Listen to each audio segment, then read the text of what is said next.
Hola, mi nombre es John Gregory Jaime Villamizar y el día de hoy explicaré la práctica número 7 del Laboratorio de Electrotecnia, que trata sobre medición de potencia y factor de potencia en sistemas trifásicos desbalanceados, y también un apartado que trata sobre las instalaciones eléctricas. El primer montaje nos pide simular un circuito resistivo desbalanceado con el neutro de la carga conectado al neutro del sistema o tierra del sistema. Venimos al programa y nos están pidiendo el neutro de la fuente conectado al neutro de la carga. Ese switch lo usaremos para poder conectar un neutro con el otro. En este caso nos piden interruptor cerrado, o sea, los dos neutros conectados. Tenemos una fuente trifásica desbalanceada junto a unas resistencias que harán el papel de una carga resistiva desbalanceada. Esta carga resistiva está desbalanceada ya que tiene diferente ángulo de fase a la hora de sus mediciones.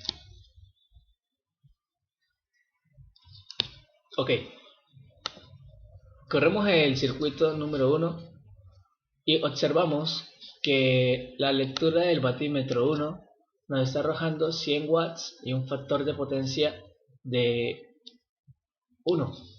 El segundo nos arroja 60 watts y un factor de potencia de 1, y el tercero nos arroja una potencia de la carga 3 de 40 watts y factor de potencia 1.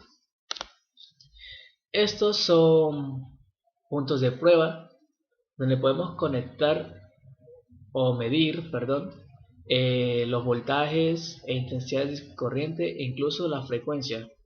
Nos arroja estas tablitas.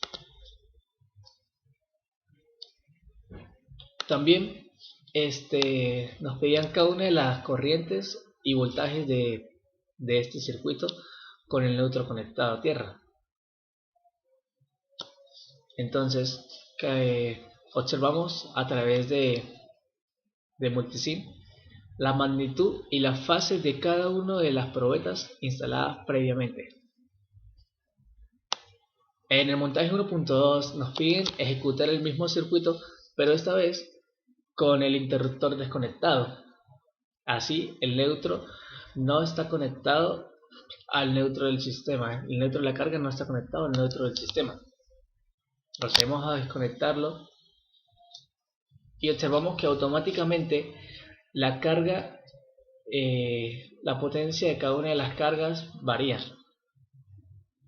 Observamos que disminuyó cada uno de sus valores. Bueno, en este caso, acá antes teníamos 100 y bajó a 57 watts, pero factor de potencia sigue en 1. Acá teníamos 60 y subió a 70, y acá teníamos 40 y subió a 58 watts.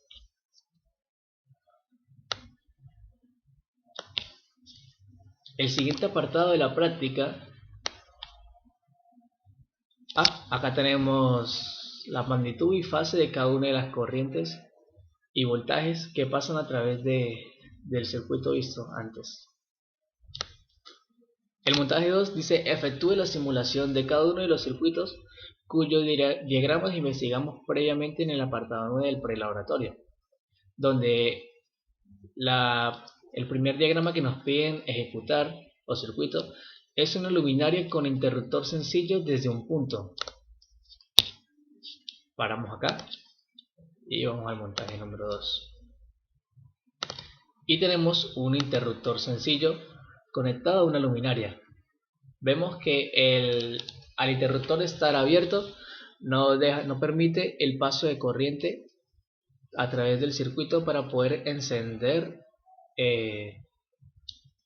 la luminaria o bombillo, y en este caso al estar desconectado tenemos 0 amperios.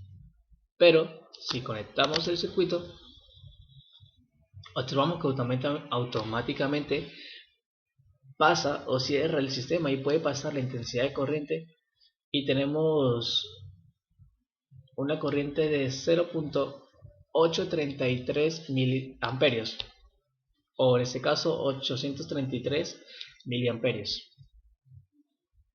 Paramos acá y observemos que nos piden en el siguiente circuito. En el siguiente circuito nos piden dos luminarias en paralelo con interruptor sencillo desde un punto. Venimos acá, montaje 3. Tenemos dos luminarias en paralelo conectadas a un interruptor sencillo. Si corremos este circuito, observamos que al desconectar o abrir el interruptor, automáticamente se van a apagar los dos bombillos y dejamos de tener lectura en cada una de las probetas que instalamos previamente. Acá observamos que tenemos un nodo donde la corriente que entra va a ser igual a la sumatoria de las dos que salen. En este caso está entrando una intensidad de corriente de 1.67 amperios y en cada una de las que sale hay 833 miliamperios. Si sumamos 833 más 833 miliamperios, nos va a dar una lectura de 1.67 amperios. Paramos y continuamos. En la figura 5 nos piden una luminaria con control desde 2 puntos 3 vías. ¿Cómo es esto? Acá la tenemos. Una luminaria con control punto de 3 vías. Vía del neutro, una línea activa y dos líneas activas. Donde vamos a tener dos interruptores o switch. Ok, vamos a correrlo para entender su funcionamiento. En este caso tenemos una conexión donde si seguimos el circuito, aquí sí está pasando la intensidad de corriente. Pero ¿qué pasa si cambiamos uno de los interruptores? Automáticamente el bombillo se apagará y tendríamos que cambiar el otro interruptor a la otra línea para que pueda seguir continuando el paso de la corriente. Y vemos que automáticamente pasa la corriente y podemos ver qué sucede. Ok, aquí podemos observar que pasa igual la corriente de 833 miliamperios y 120 voltios.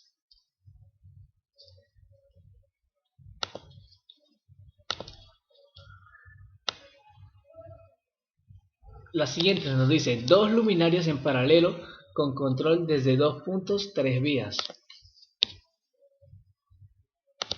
Y lo tenemos en este caso, en este lado.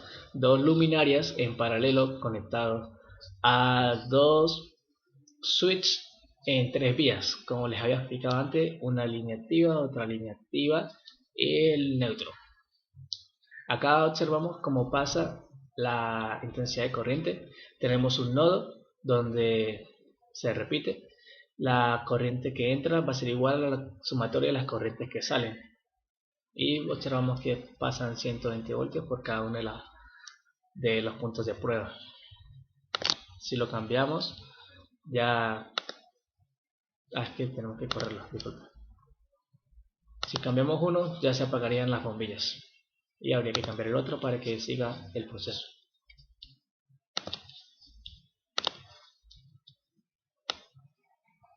El siguiente circuito que nos piden dice dos luminarias independientes con interruptor doble. Y venimos acá. Dos luminarias independientes con interruptor doble.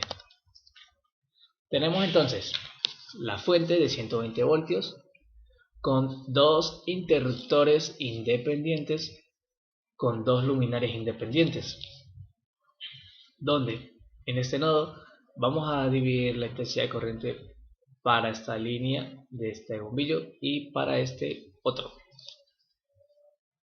Podemos observar que al estar el interruptor cerrado pasa la intensidad de corriente y vemos cómo prende el bombillo, pero si abrimos uno ya no pasaría. y son independientes porque al abrir este no necesariamente nos apaga el otro bombillo, y igual a la inversa.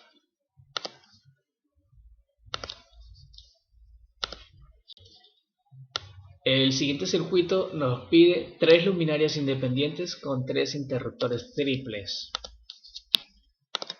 3 luminarias independientes con 3 interruptores triples. Ok, esto es muy interesante. Aquí tenemos de nuevo un nodo y tenemos que la intensidad de corriente del que entra es igual a la sumatoria de los 3 que salen. En este caso vemos que sigue pasando la misma intensidad de corriente de 833 miliamperios para cada uno con 120 voltios. Y entonces, ¿qué pasa? Ahora necesita una intensidad de corriente de 2.50 amperios para poder alimentar estos 3 bombillos. Y son independientes porque no importa si está uno o está el otro. Mire, automáticamente vemos que acá al apagar este cambia la intensidad de corriente. Igual aquí sigue 833, pero cambia la intensidad de corriente del que entra. Si lo conectamos, vemos que aumenta.